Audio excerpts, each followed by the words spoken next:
Sepulcral vamos a comenzar. Dentro del ciclo de conferencias sobre Derecho, la semana pasada tuvieron ustedes el honor y también la alegría de tener en el Ateneo a un magistrado del Tribunal Supremo. Continuamos esta tarde, pero quería hacer referencia a un acto que se celebró ayer, porque en un primer momento me ha hecho un poco de gracia el que ayer estábamos hablando del soneto y de Garcilaso y la introducción del soneto, y hoy vamos a hablar de temas, diríamos, diametralmente diferentes, de tal manera que recuerdo la frase, creo que es de Theodor Adorno, que dice que es abominable que después de Auschwitz pues se escriba poesía lírica. Por lo tanto, poesía ayer y hoy guerra, desgraciadamente, y derecho internacional. Este ciclo de conferencias, organizado por la profesora María Victoria Petit, catedrática de Derecho Mercantil en la UJI, y aquí vocal de Derecho, pues está compuesta de 3 conferencias, una que se celebró la semana pasada, otra hoy y otra en el mes de mayo, con las cuales el mes de mayo concluimos los actos.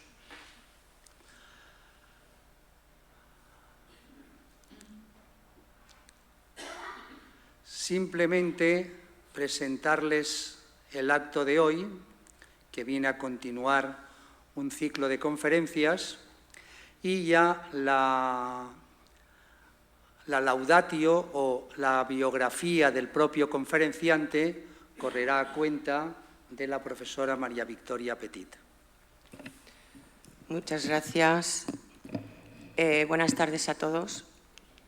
Es para mí un placer tener aquí a mi compañero y, sin embargo, amigo, desde hace ya muchísimos años, al profesor doctor Mariano Aznar Gómez, es catedrático de Derecho Internacional Público en la Universidad Jaume I de Castellón.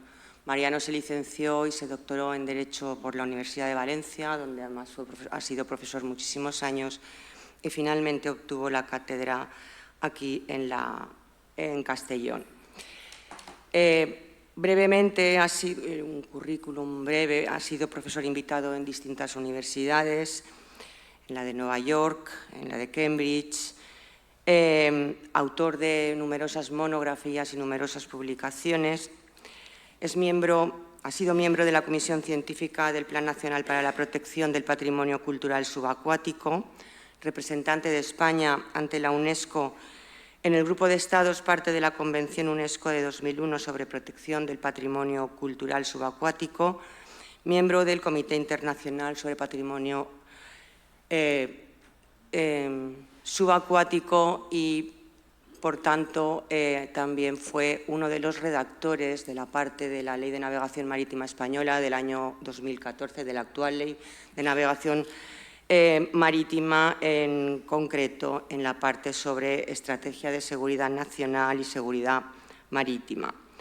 Él es consejero abogado ha sido consejero abogado del Reino de España ante el Tribunal Internacional de Derecho del Mar en el asunto Luisa, y es Legal Advisor de la misión de la UNESCO en Panamá para evaluar el estado del pecio San José, of Counsel del Ministerio de Asuntos Exteriores de la Unión Europea y Cooperación y del Ministerio de Cultura en temas de patrimonio cultural, y en la actualidad en relación a asuntos marítimos internos y asuntos ante Colombia, Uruguay y la Autoridad Internacional de los Fondos Marinos y Oceánicos.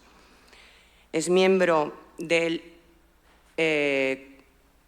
directorio, el board, de la Sociedad Europea de Derecho Internacional, director del Centro de Estudios de Derecho y Relaciones Internacionales y Consulting Scholar del Museo de la Universidad de Pensilvania. Asimismo, es académico correspondiente de la Real Academia del Mar de España, por decir o destacar algunas de las cosas más importantes, al margen de toda su obra científica. Mariano, cuando quieras, mil gracias por venir, por estar hoy aquí, y cuando quieras, es tu turno. Muchísimas gracias, María Victoria. En primer lugar, como no puede ser de otro modo, agradecer la cordial invitación del Ateneo. Santiago, muchas gracias. La presentación de María Victoria y su presencia aquí esta tarde para hablar de un tema que tiene poco interés, poca actualidad, poca relevancia, que he cambiado en cuanto a la presentación durante las últimas 2 semanas para saber exactamente qué les puedo contar que mañana no se haya quedado ya atrasado. Con lo cual, como verán, mi intervención aquí va a ser un poco distinta. Trataremos algunos aspectos de lo que está ocurriendo, pero básicamente alrededor de 3 grandes cuestiones, ¿no? Por un lado, o tres grandes líneas de argumentación. En primer lugar, me referiré al orden en la seguridad internacional y, como todos los estúpidos que ahora mismo pululamos por la Tierra, pues utilizo un anglicismo, pero para intentar atraer un poco su atención. Back to school, ¿no? Volvamos al colegio. Y enseguida intentaré explicarles por qué. A continuación, ya trayéndoles al mundo más técnico-jurídico del cual me ocupo, del derecho internacional, veremos cuáles son las dudas que se plantean en este momento ante un escenario que parece estar poniendo en entredicho continuamente la existencia misma de mi asignatura, del Derecho Internacional Público, y espero que finalmente convenzan al rector para que la eliminen del plan de estudios, me prejubilen y me pueda dedicar el resto de mi vida a lo que María Victoria ha comentado, que es la protección del patrimonio cultural subacuático, nuestros galeones hundidos y todo eso, que es lo que realmente me divierte y para lo que me tenías que haber invitado aquí a hablar, que es mucho más divertido que esto que vamos a hablar. Dejando para el final, porque lo que me interesa es sobre todo que podamos tener tiempo para entablar algo de diálogo, bueno, pues algunas posibles conclusiones. Volvamos al colegio. ¿Por qué les digo esto? Porque vamos a ir repasando algunas de las bueno, no sé si ahora en el colegio se dan estas materias tal y como, pero como veo que no estamos casi ninguno ya para cumplir los 30, más o menos la denominación de las asignaturas nos resulta familiar. Empecemos por la historia. Y ustedes conocen perfectamente el mito de Casandra, aquella que tenía la capacidad de ver el futuro, pero la maldición de que nadie le creyera. Y estamos en una especie de bucle en la que muchísima gente, sin necesidad de tener unos conocimientos exhaustivos de todo lo que está ocurriendo, nos viene advirtiendo desde hace tiempo, mirad, algo está en ebullición y en cualquier momento puede ocurrir. La diferencia está en que no solamente olvidamos episodios que han ocurrido no recientemente, sino hace ya algún tiempo, sino también que estamos asistiendo a una especie de aceleración de la historia, pero no en todo el planeta. ¿A qué me refiero? A que a mí me gustó mucho en una entrevista que le hicieron a un entomólogo en Estados Unidos, el padre de la sociobiología. Tuve que ir a Wikipedia para saber exactamente qué era esto, pero que dijo algo que me llamó la atención. Y decía, hemos creado una civilización de la guerra de las galaxias con emociones de la edad de piedra, instituciones medievales y tecnología que parece de dioses. Y esto es un cóctel que, si lo vamos analizando sus consecuencias en cada momento histórico, vemos que hay un desarrollo de la historia a distintas velocidades. Y hoy que debemos hablar del problema que existe en el Golfo Pérsico, Golfo Arábigo para la otra ribera, y del mundo de centro, de eso que hemos nosotros venido a llamar el Medio Oriente. Claro, los que están allí dicen, ¿medio de dónde? ¿Entre quiénes? Si estamos en medio, ¿de quiénes? Porque nosotros estamos en el centro. Pero todo ese mundo caucásico todo el mundo alrededor de la península arábiga, todas las antiguas repúblicas, que lo fueron de la Unión Soviética, que todas acaban en Stan, pero entre ellas, que no fue parte de la Unión Soviética, Afganistán, que todavía está ahí, y Corea, la medida del tiempo es completamente distinta a la nuestra. Vivimos en un mundo acelerado en el cual esperamos resultados cuasi inmediatos, y esto, cuando lo planteas en determinadas culturas, no es así, y no lo entendemos.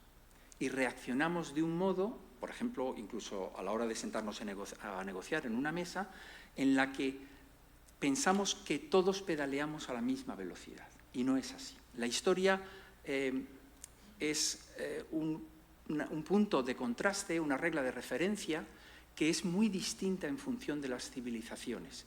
Y ahora mismo, que nos encontramos con toda la información en la palma de la mano, en nuestro móvil, esa información llega de manera distinta y en tiempos distintos, dependiendo de dónde nos encontremos. Materialmente puede ser inmediatamente, pero a la hora de reflexionar y de valorar lo que está ocurriendo, los modos de tomar en consideración ese decurso histórico es muy distinto. Verán que de vez en cuando citaré alguna película, me gusta el cine, pero hay una película que en sí no es que sea especialmente buena, se llama Tiempo de Corderos, del año 2007, con Robert Redford, Tom Cruise, Meryl Streep, es decir, los actores son muy buenos, que básicamente vienen a plantear las diferencias en cómo se ve ese modo de aproximarse al momento histórico, tanto pasado como futuro y, por supuesto, presente en las distintas. Con lo cual, nos encontramos con que nuestra historia y nuestro modo de ver la historia, propia y ajena, es a veces muy distinta a cómo ven esa historia en otras culturas. Geografía. Miren, ahora se ha puesto de moda. Ahora ha vuelto, se va a cualquier anaquel de cualquier biblioteca universitaria en departamentos de ciencias políticas y de relaciones internacionales, vemos cómo se le ha quitado el polvo a muchos libros de geografía, pero geografía además clásica, la física, no tanto la geografía política, la geopolítica, no, la geografía.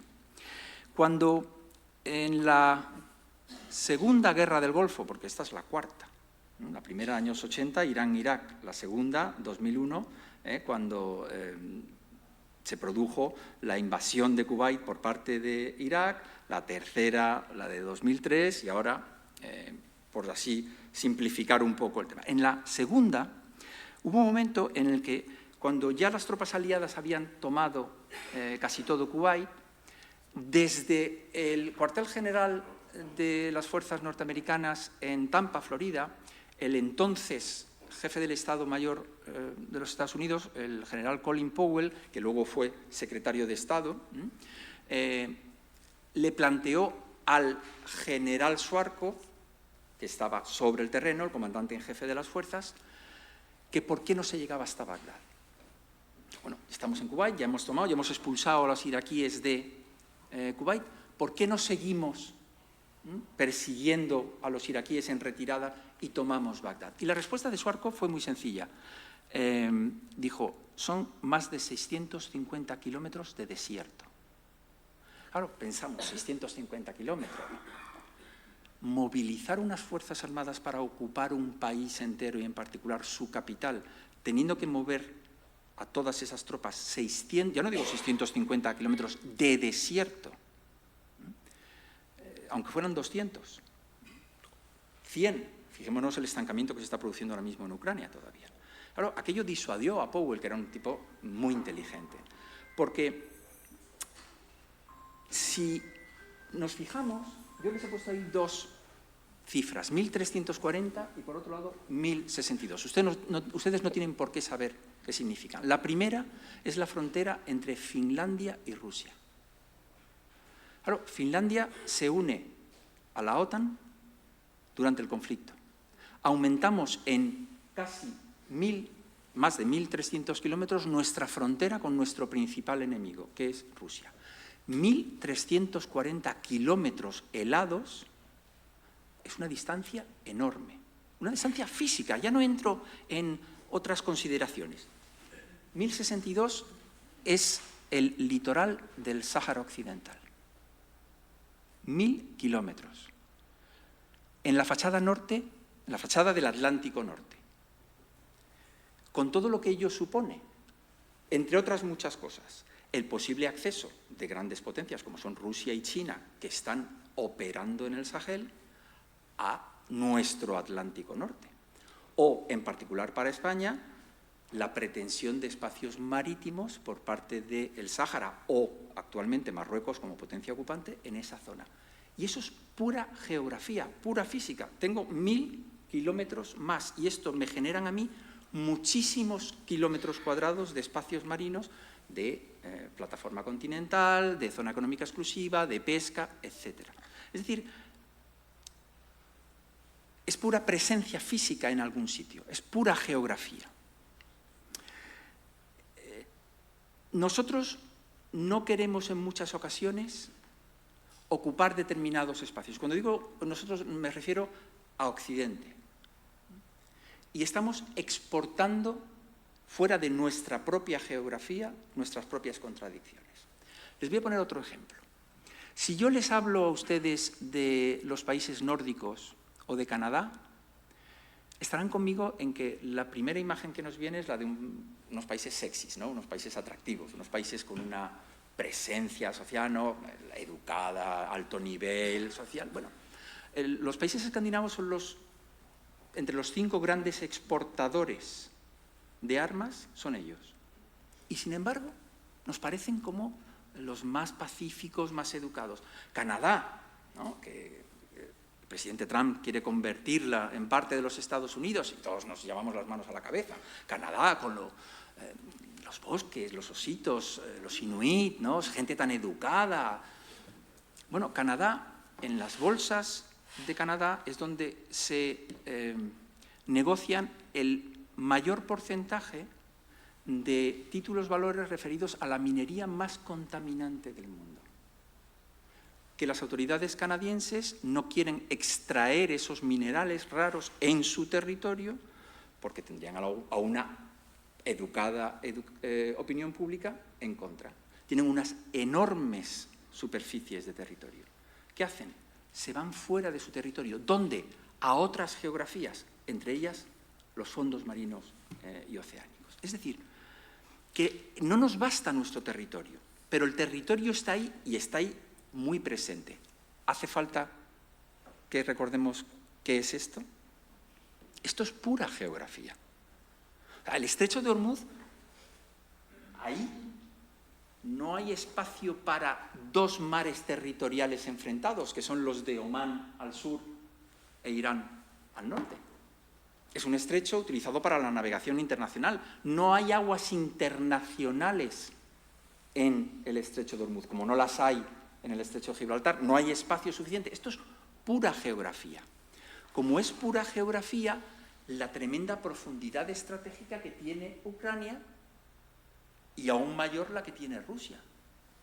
Claro, conquistar Ucrania, incluso conquistar aquellos territorios ucranianos del este que los rusos consideran forman parte de la madre patria rusa, no quiero decir que sea imposible, pero es casi imposible. Y lo estamos viendo. Aquello que se pensaba que iba a ser un paseo militar en febrero del año 2022, fíjense cómo estamos, 4 años, y estas fronteras no hacen más que moverse de un lado para otro. De hecho, el nuevo ataque que había planificado Rusia actualmente en esta primavera les está saliendo rana.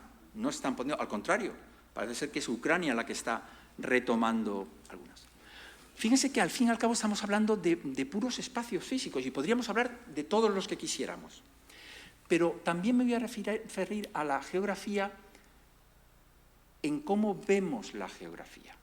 Intenten pensar ustedes en su mapa mundi. Cierren los ojos y piensen el mapa mundi de toda la vida. Y compárenlo con este.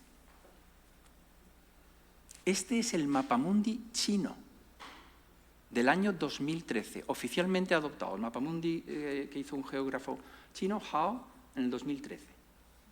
Este es el mapa oficial de China. Es decir, el modo en que China ve el mundo. Nosotros, al contrario, vemos, además siempre nos toca España en el centro, Eurasia. Para ellos no. Esta es su geografía. Fíjense que hay una diferencia fundamental. Primera, ¿cuál sería? Que está en vertical, no en horizontal. Porque es la visión china histórica, actualizada, de su mundo o de cómo China ve la geografía del mundo. Y ahí ven perfectamente cómo el mar del sur de la China y las 3 cadenas de islas, a la derecha, van defendiendo lo que China ha considerado siempre su territorio natural, que es esencialmente terrestre. China nunca ha sido una potencia marítima. Lo fue en el siglo XV, brevemente, hasta que se prohibió la construcción, por ejemplo, de juncos de más de 2 palos, y se retrotrajo voluntariamente China de nuevo al territorio, y es ahora como cuando China se ha dado cuenta que hay que dominar los océanos, que es un nuevo escenario de conflicto. Por lo tanto, la geografía, que ha sido la variable que casi siempre se ha despreciado en primer lugar en cualquier ecuación de la geopolítica, de nuevo está ahí. Y decimos, ¿qué nos estamos jugando con el Sáhara? Simplemente los principios de la libre determinación, la posición del gobierno actual distinta a la de antes, los fosfatos, la pesca, todo porque es un espacio que genera riquezas. Lengua.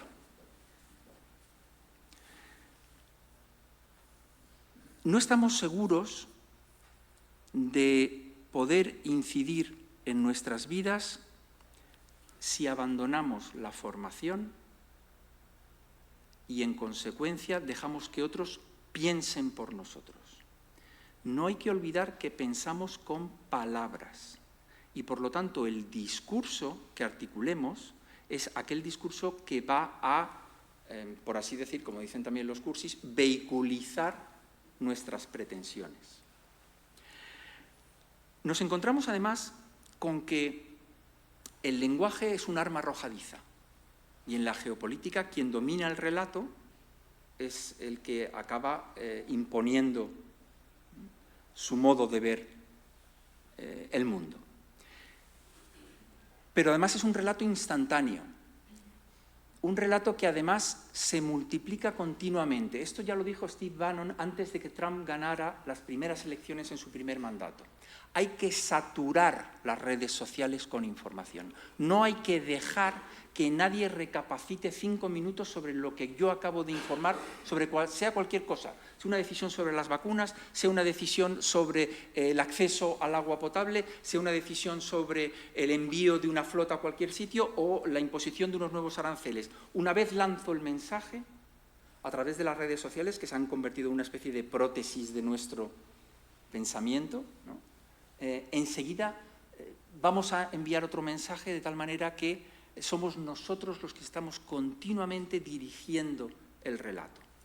Y no pensemos solamente en las caras visibles de ese relato, sino también en todos los intereses que detrás de ese relato existen.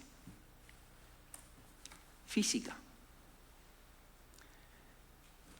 Si hay algún físico en la sala, lo sabe, ¿eh? La entropía, tendemos al caos. Y en el caos es donde se mueven mejor aquellas especies mejor adaptadas a repensarse. Turquía lo está haciendo. Turquía, que está manteniendo una posición de potencia mediana tirando a grande, está perfectamente marcando los tiempos en su zona de influencia.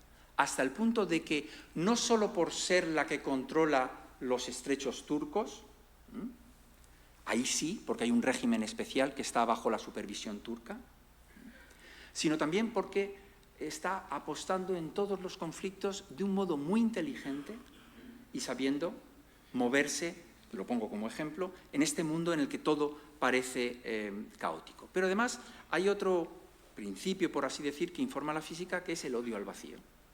No existe el vacío. En el momento que hay un vacío, se llena. ¿Y quién lo llena? Aquel que quiere y puede. ¿Qué nos ocurre a los europeos? Que, claro, nos resulta más difícil porque se supone que tenemos principios. Que en el momento en que desinvertimos en un determinado lugar, porque no se están cumpliendo con los derechos humanos, porque no se están cumpliendo con los principios que informan a la Unión Europea, enseguida va a llegar otro actor, en este caso el más claro es China, que dice, me da igual cómo trates a tus minorías LGTBI, cómo respetes los derechos humanos o cómo gestiones la cuestión de la corrupción. Yo traigo mi propia corrupción. Que necesitas una línea férrea entre Mombasa y cualquier otro puerto importante de Kenia, yo te lo construyo. Eso sí, me vas a hacer firmar un acuerdo de leasing por 99 años renovable. Y me da igual cómo tratemos a los trabajadores que estén construyendo esa vía férrea. China ha, por ejemplo, invertido de manera tremenda en puertos, hasta cierto punto de que ahora mismo los domina, en lugares no que se suponen satélites de lo que pudiera ser el pensamiento chino, no, en Argentina, en Pakistán, en Grecia, en Portugal, en Kenia, en Turquía, en Valencia. Bien directamente o bien a través de lo que se llaman los proxies, las grandes compañías chinas, que en el caso de China son compañías que siempre van a obedecer la orden que provenga de Pekín. ¿Qué va a pasar en ese mundo que odia el vacío ante, no sabemos si retirada parcial, total, ahora sí, ahora no, de la actual administración Trump? ¿Qué va a ocurrir después de las elecciones de noviembre de este mismo año en los Estados Unidos? ¿Cuál va a ser la posición de Estados Unidos, que hoy anuncia que se va a retirar de la OTAN y al día siguiente dice que lo que va a hacer es expulsar a España de la OTAN, cosa que no puede hacer? Es decir, se están creando zonas de vacío en la que o no podemos o no queremos llegar, aunque nos interese estar, que enseguida son llenadas por otras potencias y muy particularmente por una que tiene la capacidad de hacerla en cualquier esquina del planeta, sea la Antártida, sea el Ártico. Fíjense con el deshielo, las nuevas rutas, la ruta del noreste, la ruta rusa, como los chinos se han autoproclamado, sin ser partes del tratado ártico, ¿no? Se han declarado ribereños del Ártico sin tener un solo metro de litoral en el Ártico. Es decir, están ahí para lo que necesiten. Química. El aceite y el agua no se mezclan de ninguna de las maneras, salvo que los agitemos. Y en momentos de agitación encontramos extraños compañeros de cama. En momentos como los de ahora, en que hay algo que está continuamente agitando la escena internacional, pues nos encontramos con situaciones impensables. Algunas históricamente fueron para bien. Iba a decirles, recuerden, no, tampoco es esto, pero recuerden lo que ustedes recuerdan o han aprendido del proceso de integración de la Unión, de lo que hoy llamamos la Unión Europea. En 1945, alemanes y franceses se estaban matando en Europa. 6 años después, solo 6 años después, alemanes y franceses ponen bajo una administración y gestión única, la Comunidad Europea del Carbón y del Acero, las materias primas para fabricar aquellas armas con las que se habían estado matando 6 años antes. Era necesario aquel momento de agitación para que de pronto todo cambiara de un lado para otro. Alemania y Holanda, que Holanda fue machacada por los alemanes en la Segunda Guerra Mundial, hoy tienen una interacción tremenda en sus fuerzas armadas, impensable en otro momento que no fuera el momento actual. ¿O quién nos iba a decir que Suecia y Finlandia, las dos potencias nórdicas más neutrales, de la noche a la mañana decidieran ingresar en la OTAN, acabando con una tradición de neutralidad que hasta Suiza ha llegado a planteárselo? En el año 2020 se firman los acuerdos de Abraham. Claro, que los firmen Israel y Estados Unidos tiene su propia lógica. El lobby es así. El lobby, no voy a decir lobby judío, voy a decir lobby sionista en Estados Unidos es fundamental. Pero es que en los acuerdos de Abraham participan también Bahrein, los Emiratos y Marruecos. ¿Quién nos iba a decir que Israel iba a acabar firmando? Todos sabemos por qué, pero ahí están. ¿Ha hecho falta una coctelera en el orden mundial que agite todo para que de pronto veamos esas situaciones? O Japón y Corea, que todavía cargan sobre sus espaldas los terribles crímenes que cometió Japón durante la Segunda Guerra Mundial, en particular con la prostitución de muchísimas miles de niñas coreanas, que aún Corea espera que sea reparado aquel daño por parte de Japón, y que, sin embargo, no es que hayan olvidado aquello, pero sí que están dispuestos a buscar el modo de solventar el arreglo de esas reparaciones porque la situación ahora mismo lo exige. Filosofía. ¿Cuántos retos morales nos estamos enfrentando? O sea, acabamos de presenciar en vivo y en directo un genocidio en Palestina. Y seguimos discutiendo quién es el malo en esa película, cuando todos lo son. El ataque del 7 de octubre del año 2023 fue un ataque genocida por parte de Israel, de Hamás. Está muy claro. Fue un ataque genocida. La respuesta de Israel fue una respuesta genocida. De libro. Y aún estamos discutiendo retos morales sobre si decir esto me convierte en un antisemita. La sostenibilidad de nuestro propio mundo, otro principio moral ante lo que nos encontramos, nos plantea dudas terribles. Hay básicamente alrededor de 7 u 8 compañías que son dueñas del 80% del agua potable del planeta. Hay 2 compañías alemanas que son dueñas del 70% de las patentes sobre los recursos biogenéticos más allá de la jurisdicción nacional. Y aquí estamos, tranquilamente, sin muchas veces preguntarnos sobre la raíz de todo el problema. Y luego está, por supuesto, el tema de la inteligencia artificial. ¿Quién convence al genio de que vuelva a entrar en la botella? En lo que dura esta charla que tenemos esta tarde aquí, una de las herramientas de inteligencia artificial de Google, Brad, es capaz de aprender bengalí autónomamente y sin pedírselo a nadie.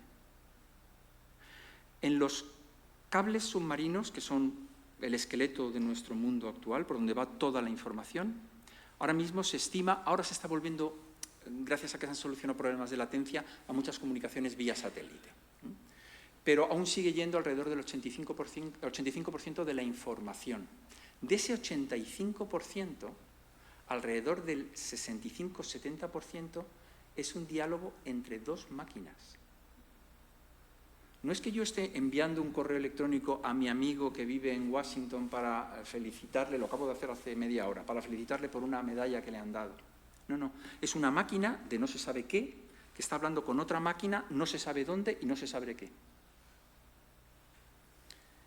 Y esto genera un abismo ante el que enfrentarnos, que todavía no sabemos cómo hacerlo, porque en ese avance, en esa aceleración tecnológica y de la historia, entre otras muchas cosas, la nuestra, el derecho, se ha quedado atrás, pero nuestra propia reflexión sobre qué va a poder hacer esa máquina, si es que aún podemos seguir llamando máquina a eso, pues no lo sabemos. Bueno, y el derecho internacional, solo esta disciplina, ¿qué puede hacer o dónde queda en todo esto? Bueno, pues nosotros intentamos siempre hacer el recuento de alguna serie de principios fundamentales y ver, en cierto modo, cómo se han visto erosionados o cómo se están siendo atacados. Y entre esos principios, pues planteamos uno que es estructural de nuestro ordenamiento, la igualdad soberana. El derecho internacional se basa en la igualdad soberana entre Estados, que sabemos que es una ficción jurídica en el sentido de que a nadie escapa que no es lo mismo Liechtenstein o Haití que Rusia, Canadá o Argentina. No somos iguales en nada España como país que Portugal, que está aquí al lado. pero el principio fundamental es de la igualdad soberana. Todos los estados somos, en principio, iguales. El problema es que esto, que era una regla generalmente aceptada, aunque se sabía que luego había otras desigualdades ahí, también estructurales, ahora, sin ningún tipo de recato, determinadas potencias dicen, bueno, ¿esto es un derecho o es una capacidad? O sea, la igualdad, la posibilidad, la reclamación de ser iguales es un derecho que puede reclamar Uganda al mismo tiempo que lo puede hacer México o lo puede hacer Corea del Norte, o por el contrario es la capacidad de aquel Estado por poder decir yo soy igual. ¿A quién? A ti, que tienes la misma capacidad de poder decirme. Con lo cual, ahí ese principio fundamental ya quiebra desde el momento en que esa igualdad soberana, esa soberanía en definitiva, que es la piedra angular del ordenamiento jurídico internacional, se concibe no tanto como un derecho, sino como una capacidad de quien puede imponer su voluntad. Y aquí no nos escandalicemos, esto ha sido siempre así, será siempre así, y no solo en el orden internacional, en cualquier ordenamiento jurídico. Tengo compañeros delante, por ejemplo, de derecho penal. En el derecho penal se supone que es aquel derecho que, entre otras cosas, nos iguala a todos ante la ley.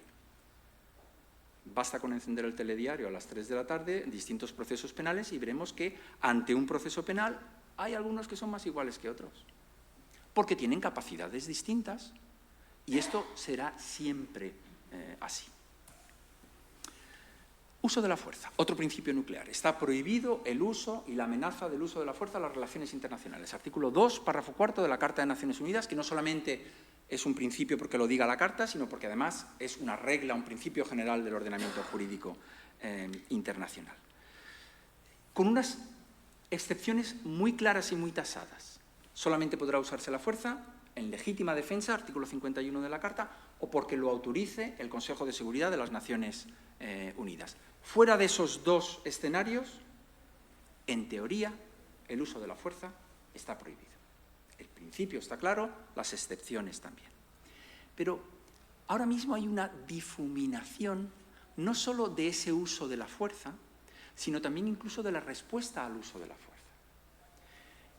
En el Mar del Sur de China nos encontramos con flotas, los hombrecillos azules que les llaman, que aparentemente son buques pesqueros, que sin embargo son capaces de atosigar de tal manera a otros buques extranjeros e incluso buques de guerra, no de un gran porte, en aguas de otro estado y expulsarlos de allí. Claro, se ha visto en los Scarborough Shoals, por ejemplo, que son entre islas e islotes que pertenecen históricamente a Filipinas y que China reclama como propias, como de pronto, ante una misión científica protegida por una patrullera filipina, han llegado 43 barquitos chinos y han conseguido expulsarlos de allí. Claro, ¿eso es un uso de la fuerza? ¿La respuesta ante esos hombrecitos azules es un uso de la fuerza? La actuación que se están llevando a cabo los hutíes en el Yemen, que están usando la fuerza claramente, pero ¿frente a quién la están usando? ¿Cómo la están usando? Hay otra película que a mí me gusta mucho, y eso que el actor principal no me gusta nada, que es Kevin Costner, que se llama 13 días. Y cuenta básicamente la crisis de los misiles de Cuba.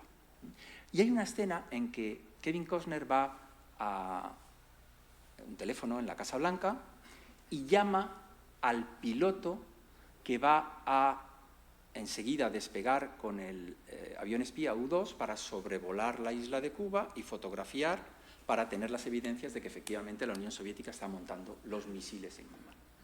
Lo interesante de ese diálogo es que Kevin Costner, que se supone que es el jefe de gabinete y asesor principal de seguridad del presidente Kennedy, le dice al piloto, dice, ¿tiene usted prohibido que le derriben?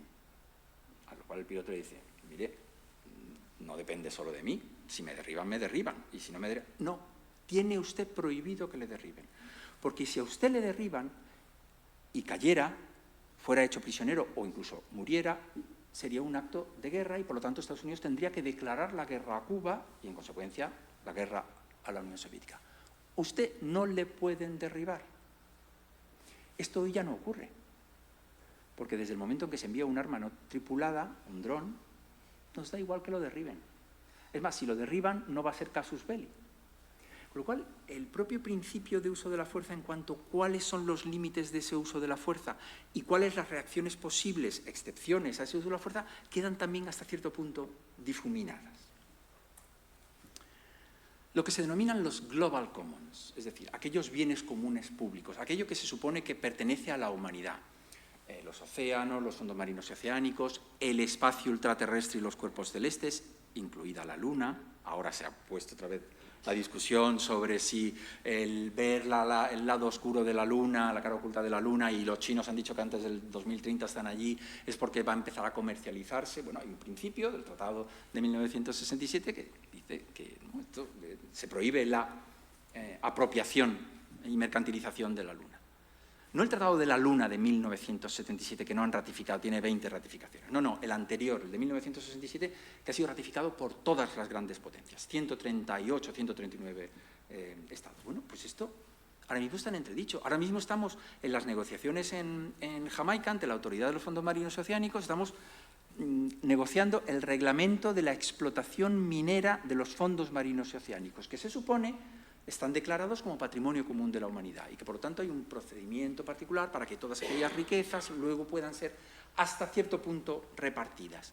Bueno, pues yo que tengo la suerte de asistir a esas negociaciones en la delegación española, veo cómo se está difuminando ese principio de que estos minerales, que son los minerales que nos permiten llevar esto y renovarlo cada 2 meses cuando nos llama la niña de Vodafone para decirle, oiga, que tiene usted una oferta estupenda, tire su teléfono, que le doy uno nuevo, 300 euros más caros, pero a usted les va a salir más barato. Pero necesita esto. Y eso, sobre todo, está en los fondos marinos oceánicos, en los denominados nódulos polimetálicos. Con lo cual, ahí ya esa supuesta propiedad de toda la humanidad, ¿no?, pues empieza a difuminarse. Pero como quienes lo pretenden no son tontos, al contrario, son mucho más listos que nosotros, lo venden en un celofán especialmente atractivo. Por ejemplo, creando lo que se denominan las áreas marinas protegidas. Y claro, a cualquiera nos suena, no, es que se ha creado un área marina protegida para proteger a los cetáceos en el corredor baleárico. Y todas sabemos palmas con las orejas, bueno, qué bien que se defiendan, se protejan a las ballenas, a los rorcuales, a los delfines que pasan por ahí. Ya, pero es que esto supone que en zonas de alta mar, en algunos casos, no me refiero a la zona baleárica, pero en otras zonas, el mar de los Sargazos, por ejemplo, que es alta mar y que se supone que tampoco puede apropiarse nadie ni establecerse un régimen que no acepte toda la comunidad internacional, se ha establecido un régimen para proteger una zona, se supone que para proteger una zona, y los intereses en general son positivos, son buenos, pero que están limitando, están privatizando, en cierto modo, en este sentido, elementos que antes eran global commons, es decir, bienes públicos globales. ¿Qué está pasando con el territorio? El territorio, además, es la base de la soberanía. De hecho, es el apellido de la soberanía, soberanía territorial. Cuando hablamos de soberanía, pensamos siempre en el territorio. Y, en segundo lugar, a la población sobre ese territorio. Por muy cínicos que nos queramos poner, los estados lo que vienen a querer defender siempre es su territorio porque son recursos naturales. Y al final es el solar donde vive su población, que es el que, en caso de que sean democracias, sostienen a ese gobierno. Bueno, pues se están modificando los territorios. Artificialmente se están modificando. Los estamos modificando además, o se están modificando por el cambio climático. Hay estados que se están hundiendo. Y esto, miren, podemos discutir ¿qué porcentaje sobre el cambio climático tiene la actividad humana? Que es la gran discusión entre los negadores del cambio climático y los que no lo negamos. Pero hay una serie de datos científicos que nos están mostrando que, a lo mejor, al igual que ocurrió hace varios millones de años, están cambiando los niveles de los mares. Y hay estados que se están hundiendo. Y, por lo tanto, está desapareciendo la base de su soberanía. Y para eso se están construyendo artificiosamente territorios donde antes eran meros peñascos, o al menos se quieren congelar las fronteras para que los recursos naturales que generaban esos espacios sigan perteneciendo a ese estado que ya no tiene territorio. Y a una población que se han convertido en migrantes climáticos a los cuales nadie quiere. Claro, antes les decía, Canadá, los nórdicos, ¿no? Cualquiera quisiera ser canadiense o nórdico, o al menos tener la doble nacionalidad, porque es eso, es un estado atractivo. Nueva Zelanda, ¿no? También pensamos, los Nueva Zelanda se dedican, pues eso, a navegar, a hacer vela, a comer kiwis y a 3 o 4 cosas más. Bueno, se han negado de manera rotunda a ceder cualquier tipo de territorio a muchas de esas poblaciones de estados archipelágicos e insulares del Pacífico que están viendo cómo sus territorios se están hundiendo. Es decir, somos muy celosos de nuestros territorios también. Y, por lo tanto, ese territorio como base del orden jurídico internacional está también acechado por muchas y muy diversas formas. ¿O hace falta que recordemos la estupidez de la pretensión del presidente Trump sobre Groenlandia? ¿O lo que dijo ayer por la noche, esta madrugada en España? Igual no repensamos el estatuto jurídico de las Islas Malvinas. Ahora, las Islas Malvinas, para el Reino Unido, además de la pompa y circunstancia británica, genera una zona económica exclusiva y, por lo tanto, pesquerías y una plataforma continental y, por lo tanto, recursos minerales enormes. Piensen ustedes, perdonen la expresión, en la mierdecilla de las Malvinas, pero piensen a su alrededor 200 millas náuticas. Es que eso es mucho espacio marino en una zona riquísima en pesquerías. Bueno, pues estamos jugando con el territorio. O Ceuta y Melilla y el resto de plazas de soberanía españolas en el norte de África. Trump ya lo ha dicho. Bueno, pues habrá que pensar, ya no solo el Sáhara, ¿no? Ya tendremos que pensar a ver si seguimos siendo aliados, socios fiables de España en su pretensión o, por el contrario, le damos aire a la pretensión marroquí. Pero junto a estas cuestiones de normas, por así decir, primarias, es decir, aquellas que establecen derechos y obligaciones, bueno, y cuando éstas se violan, cuando de modo tan llamativo, tan claro como estamos presenciando en los últimos 5 años, por no irnos mucho más lejos, ¿qué tipo de responsabilidad se puede exigir? Más allá de enviar las cañoneras, ¿no?, como antiguamente. Pues en muchas ocasiones, junto a las violaciones groseras del derecho internacional, nos encontramos con muchas pequeñas violaciones, en las cuales no está claro si realmente es una violación o no, o un incumplimiento más o menos banal de una norma, ¿no?, que al final todo se difumina y hace aparecer la idea de que el derecho internacional no existe, de que sus reglas no se cumplen y que, por lo tanto, ¿para qué hablar, ¿no?, de esto que ahora se le llena a todo el mundo la boca de un sistema basado en orden, en reglas y en instituciones? Y no es así.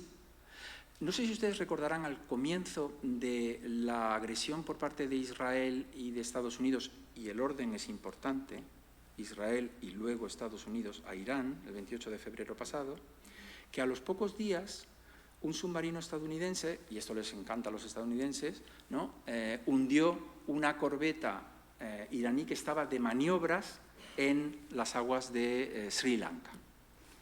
Los juristas enseguida nos pusimos a discutir sobre si aquel hundimiento era legal o no, si cabía considerar que, dado que estaban unas maniobras fuera de la zona de combate, realmente era un objetivo militar, no lo era.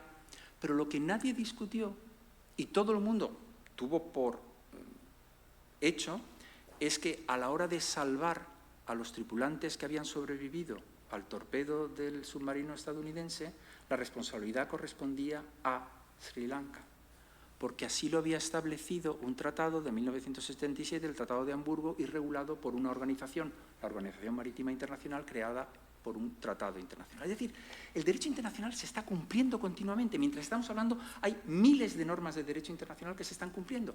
Lo que pasa es que las violaciones, como decía antes, más flagrantes, más groseras del derecho internacional, opacan el resto y parece, no, el derecho internacional no sirve para nada, no existe, no funciona.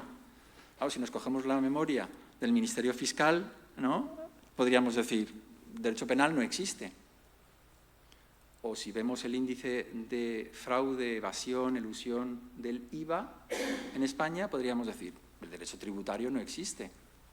Llevamos 3 años sin que se cumpla la obligación constitucional de presentar presupuestos generales del Estado.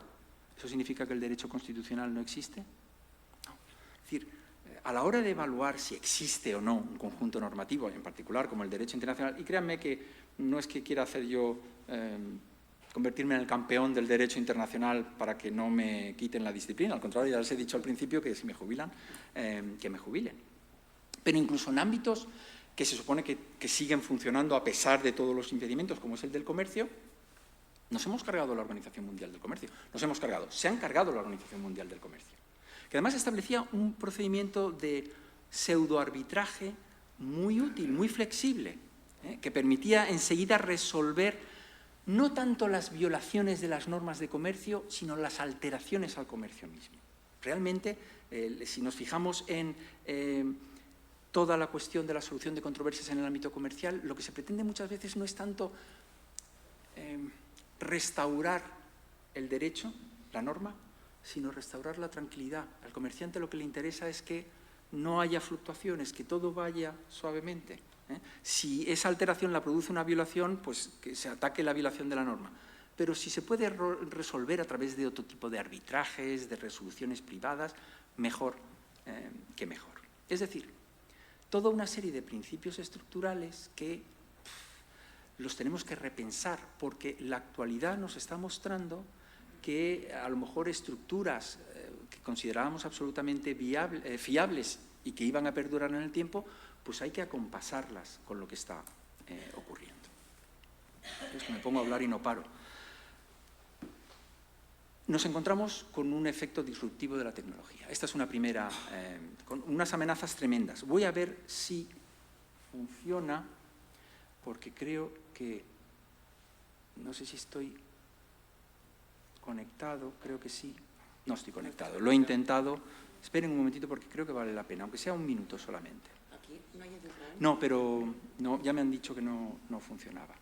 A ver si a través de la conexión lo puedo. Esta es una página web de una de las grandes compañías de seguridad de Internet.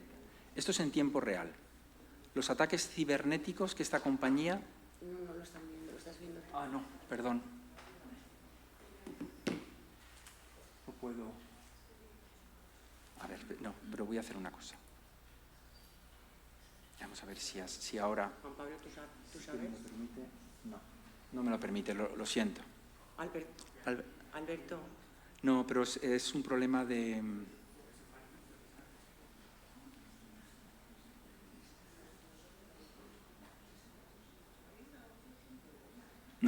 No me deja. Bueno, es un mapa, les puedo pasar en la que en tiempo real se están viendo los ataques cibernéticos que se están produciendo ahora mismo, mientras estamos hablando.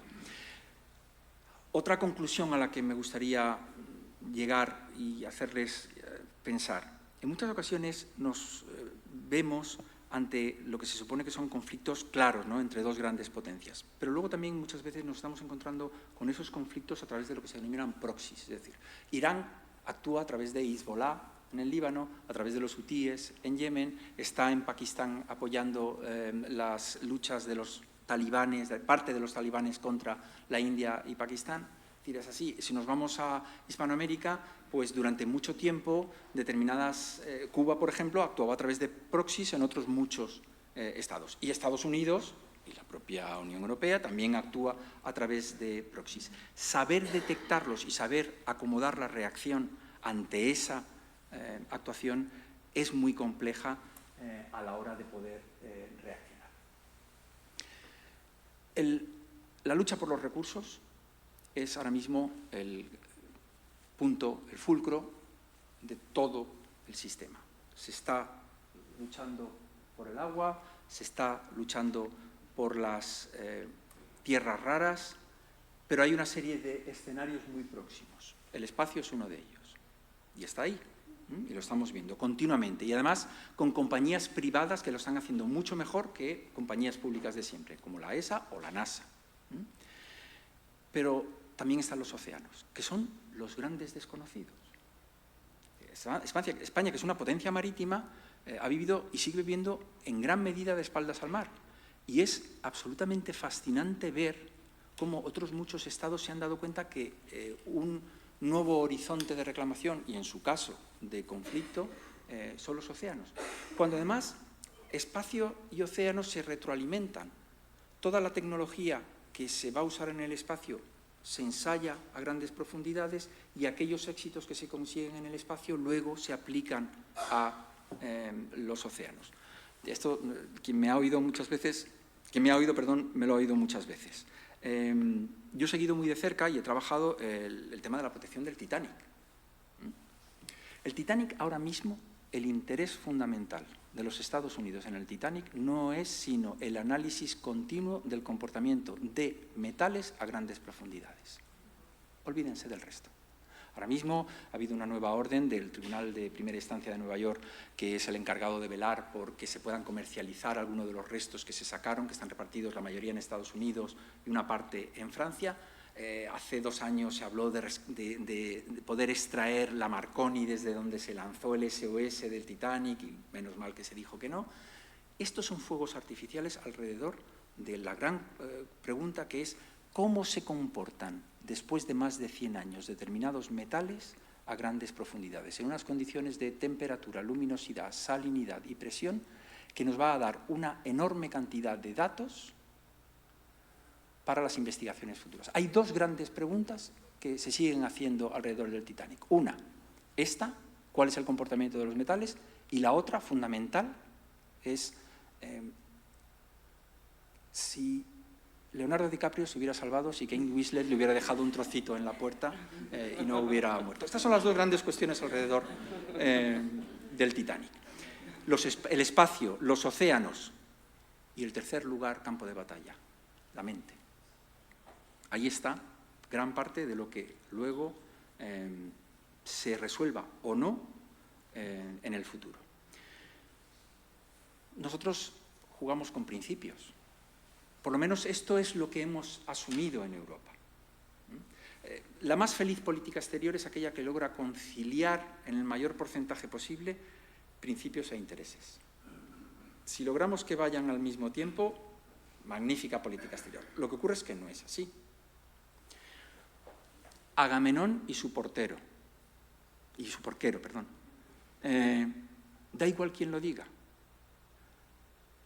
Está claro que nuestro principio se supone que es la defensa del derecho a la libre determinación del pueblo saharaui, abandonada por el actual gobierno. Pero ¿y si ese pueblo saharaui, ejerciendo su libre determinación, se constituye en un nuevo Estado y cae bajo la órbita de China o Rusia? Es que no es todo tan fácil. ¿Y se ha cometido un genocidio en Palestina, por poner otro ejemplo?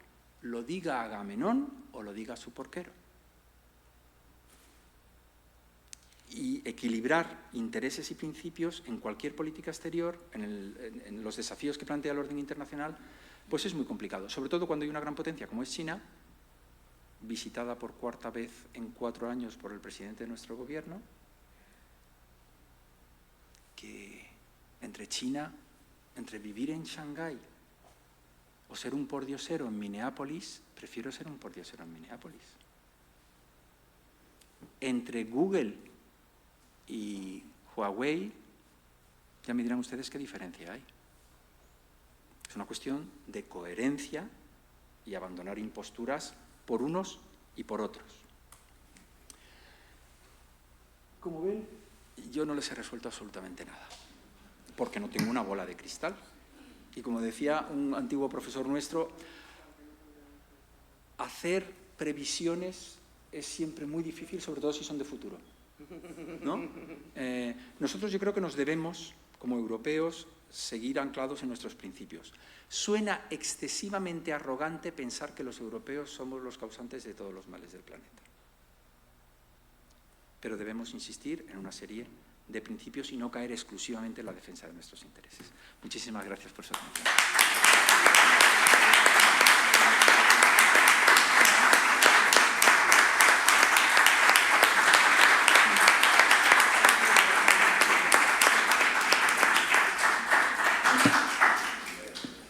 Muchísimas gracias, Mariano. Abrimos un turno de coloquio. ¿Hay alguna pregunta al fondo?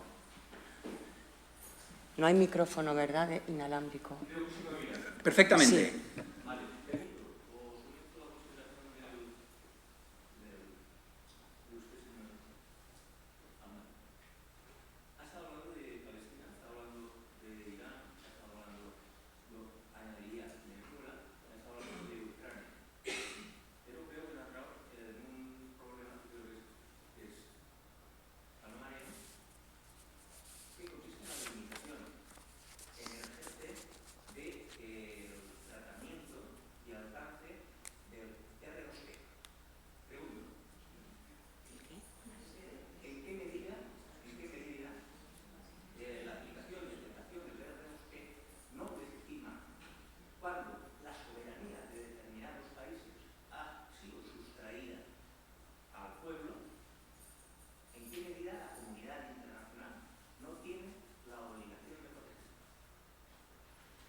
Pues porque el RDP, ¿no?, es la responsabilidad de proteger.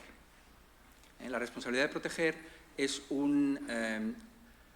al final del mandato de Kofi Annan como secretario general, incluso antes con el mandato del anterior secretario general, Boutros Ghali, se pensó en retomar un concepto que era clásico en derecho internacional, que eran las intervenciones de humanidad.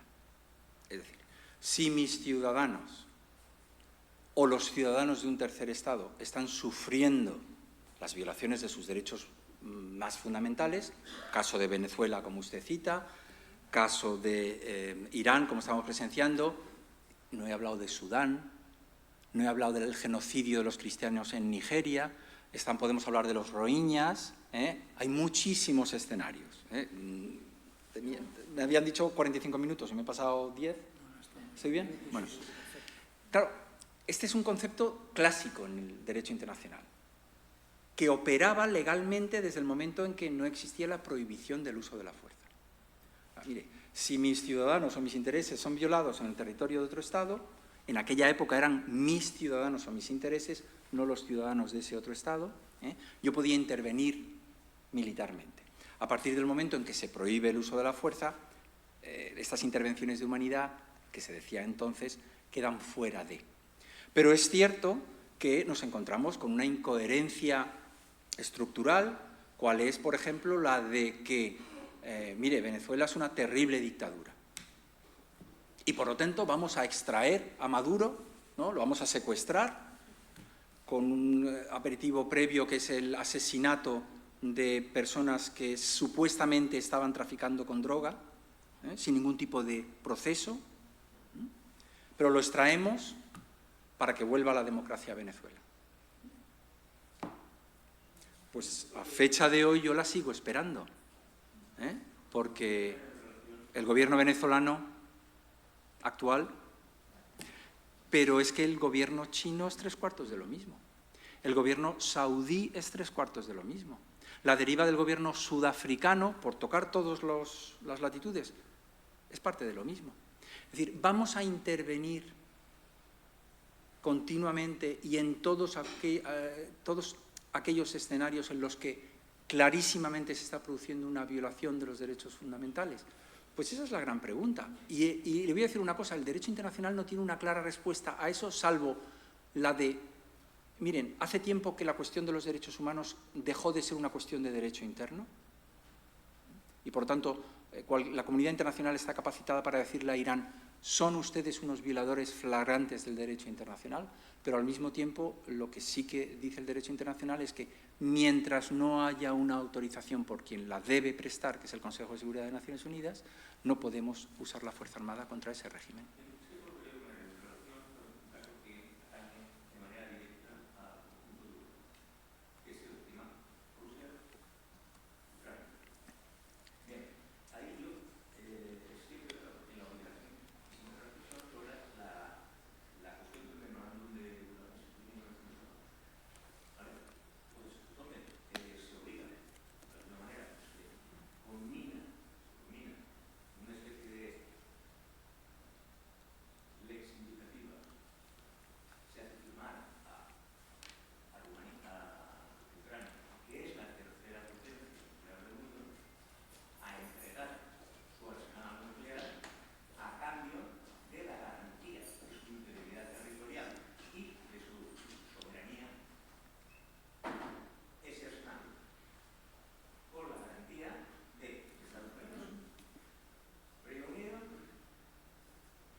No puede usted decir que no lo ha puesto encima de la mesa. No, sí, pero siempre por limitaciones, sanciones restrictivas que no son de naturaleza militar. Porque, vamos a ver, permítame que lo digo para dar tiempo también a otras intervenciones.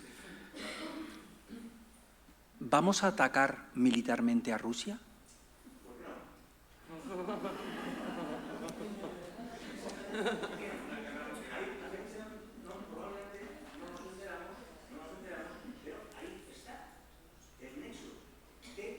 Mire, discúlpeme, desde 1945 hasta la fecha de hoy, se estima que ha habido más o menos alrededor de 325, 330 conflictos armados. De todos ellos, en 289 han estado implicados de una manera u otra los Estados Unidos de América. El mundo que se crea en 1945 lo explicó perfectamente el delegado de Arabia Saudita en la conferencia de San Francisco. Mire, estamos creando un sistema con Naciones Unidas y su Consejo de Seguridad, en el cual si una potencia pequeña, un país pequeño, un Estado pequeño y otro Estado pequeño someten su controversia a las Naciones Unidas, desaparece la controversia. Si un Estado grande y uno pequeño someten su controversia a las Naciones Unidas, desaparece el Estado pequeño. Si dos Estados grandes someten su controversia a las Naciones Unidas, las que desaparecen son las Naciones Unidas. Es el único foro que nos queda para discutir, con todas las limitaciones que tiene el sistema de votación en el Consejo de Seguridad. Pero cuando en 1965 los Estados Unidos invaden la República Dominicana, ¿se entra en conflicto armado con los Estados Unidos para expulsar a los Estados Unidos de la República Dominicana? Cuando en 1978 los soviéticos invaden Afganistán, ¿declaramos la guerra a la Unión Soviética? Si estamos temblando, sí, pero vamos a ver, pero hay que, desgraciadamente las relaciones internacionales, la escuela realista, si se llama así, es porque es muy realista. O sea, estamos temblando ya no por lo terrible que ha sido lo de Palestina, por ejemplo, incluso tampoco hasta cierto punto con lo que está ocurriendo en Hormuz, que tiene, habría mucho que hablar, pero tiene una relativa fácil solución. Pero tenemos a dos potencias nucleares no oficiales, que son India y Pakistán, que nos han puesto en 3 ocasiones al borde de la guerra nuclear.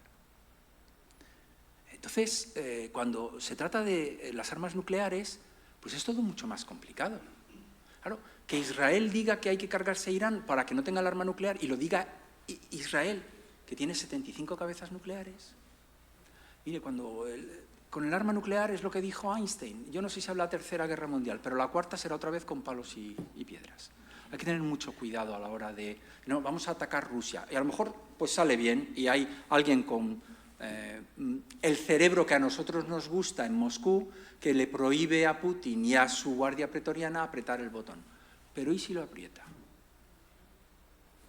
Es que la destrucción... Si hay entre la sala alguien que haya sido artillero y haya visto el fuego de artillería convencional, sabrá de lo que estoy hablando. Ay, perdón. Perdón, que había una...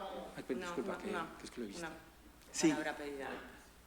Perdón, yo me comprometo a responder brevemente, hagamos preguntas breves, ya sé que es complicado, pero lo digo también porque me han indicado que a partir de una determinada hora nos invaden los rusos.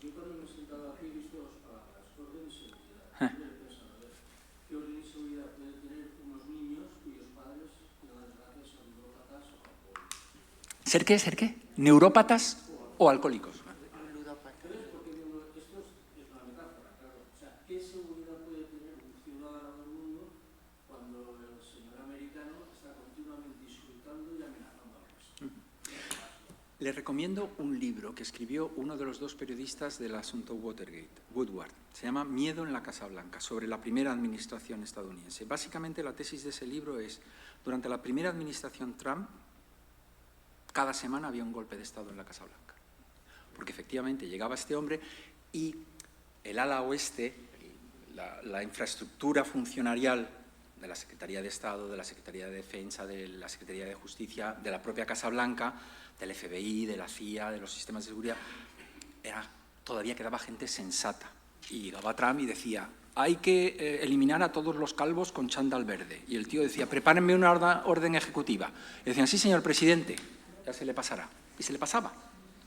¿Cuál es el peligro de la actual administración? Que toda esa gente sensata está siendo eliminada y ha sido eliminada.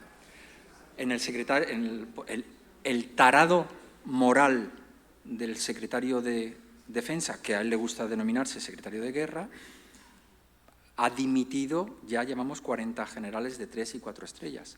Entre otros, por ejemplo, el obispo castrense de las Fuerzas Armadas, que llegó a decirle a este hombre, oiga, no tome el nombre de Dios en vano. O sea, no se erija, más allá de la patochada de Trump imponiendo las manos al enfermo y todas estas, que el Papa ha tenido que responder. El Papa, había una regla no escrita de que nunca habría un Papa estadounidense, por lo menos en varias décadas. Efectivamente, tenemos esos locos. Y en Moscú tenemos, no un loco, un tipo que sabe perfectamente lo que hace. Y en Teherán tenemos, a quienes tenemos, pero es que nos vamos a Riad y tenemos a los locos que tenemos. Y nos vamos en algunos gobiernos europeos. Entonces, es la condición humana. Yo decía al principio, una variable que se suele eliminar de la ecuación del estudio de la geopolítica suele ser la geografía. Y otra que se suele eliminar también muy a menudo es la condición humana. Hay otro libro muy interesante que se llama Cumbres, que lo que viene a tratar es una serie de Kissinger, de Henry Kissinger, que toma una serie de cumbres desde la Segunda Guerra Mundial hasta hoy, en las que los líderes mundiales han resuelto, ¿no? Antes de que acabara la Segunda Guerra Mundial, la cumbre de Teherán y luego la de Yalta, la de Khrushchev y Kennedy, Reagan, Gorbachev, varias, ¿no? En la que lo más interesante del libro es cómo analiza a los personajes y cómo los servicios de inteligencia de una potencia y otra negociante estudiaban al personaje. Y decían, a partir de la cuarta hora sentado alrededor de una mesa, ya se le puede sacar cualquier cosa. Verá como una negociación a las 3 horas dice, seguimos mañana. O sea, cierta debilidad en Potsdam y en Yalta se debió, por ejemplo, al estado físico del presidente de los Estados Unidos. Y tuvo que ser Churchill, que es un personaje, también hay que darle de comer aparte, el que llevara la voz cantante de lo que iba a ser la Guerra Fría. Es decir, son elementos que muchas veces no queremos percibir, pero que están ahí a la hora de negociar. Y hay en un determinado momento una determinada persona que permite que ocurra algo, ¿o no? Había... Los precios españoles hundidos. Uf. ¿Qué probabilidad tenemos de que, como pasó con el Infanta Mercedes, vayan las cosas un poco bien en los que ahora están? Bueno, vamos a ver. Eso es si tiene que ser objeto de... Yo estoy encantado de venir otro día. Otro día para contarlo, porque... Para contarles toda esa historia. Pero muy básicamente, tenemos miles. Es cierto que quienes los atacan, o sea, quienes los pretenden, solo les interesa a aquellos que llevaban a bordo cuando se hundieron determinados metales preciosos. Por lo tanto, no llega a un 1% de nuestros buques hundidos. En el caso de la fragata Nuestra Señora de las Mercedes, bueno, se actuó diligentemente, se actuó bien, se ganó el caso ante los tribunales estadounidenses y se recuperó la carga. Pero hay otros casos en los que el tema está mucho más complicado. El caso que llevamos ahora más complicado es el del galeón San José en Colombia, que es una cuestión política.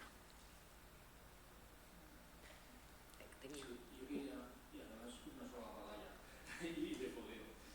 ¿Usted no cree que, de acuerdo, usted no con lo que ha dicho, que se va pasando ya no está deseando de alguna forma salir de ahí, además pensando cómo le ha ido a Estados Unidos en otras situaciones? Yo no me atrevo a ponerme en la cabeza de ese hombre, se lo digo en serio. Es decir, con la administración ahora mismo de la que se ha rodeado, nadie puede saber qué va a hacer mañana. Es que nadie lo puede saber, es que... Ni él mismo. Tiene a su alrededor... Sí.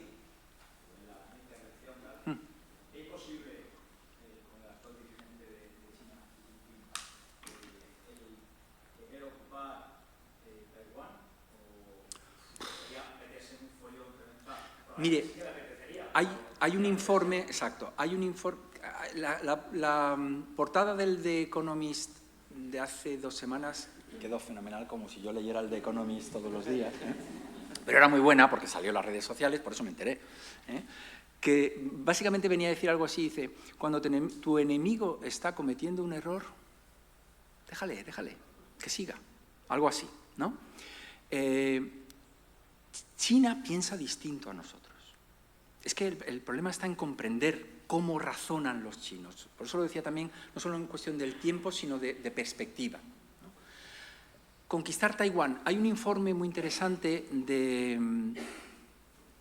del núcleo de servicios secretos en Estados Unidos que tiene claro qué es lo primero que harían si detectaran que China va claramente a invadir Taiwán.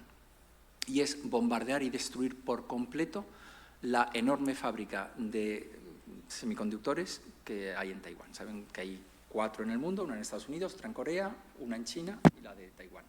Lo que bajo ningún concepto quieren Occidente, no solo los Estados Unidos, Occidente, es que esa tecnología caiga en manos chinas. ¿Que vaya a invadir Taiwán? Yo creo que no. Yo creo que no porque yo creo que ha encontrado, y el problema es que la administración Trump se lo está poniendo complicado, ha encontrado un statu quo que le interesa. Es decir, una China, 2 regímenes. ¿Voy a hacer con Taiwán lo mismo que he hecho con Hong Kong? Hong Kong está saliendo como está saliendo, pero ahí tiene algo que lo tiene controlado, lo tiene en cierto modo adormecido. Taiwán es otra cosa. Entonces, yo no le sabría decir, pero no creo que... Ahora bien, depende de que de pronto el líder chino lo mueran y aparezca otro que diga lo que pasó con Gorbachov en 1985. Nos han ganado la Guerra Fría. 2 opciones, los duros, apretemos el botón, Gorbachov y su gente. Acabemos con esto. Y vino la posguerra fría. Bueno, debemos concluir porque nos echan, entre otras cosas, o nos encierran, que es peor. Muchísimas gracias a todos por su presencia. Muchísimas gracias, Mariano, por la brillante ponencia y, desde luego, el debate posterior. Y nos vemos. Y hablamos de los galeones cuando queráis. Sí. Y recogemos su proposición de venir de nuevo otra vez. Yo encantado de estar en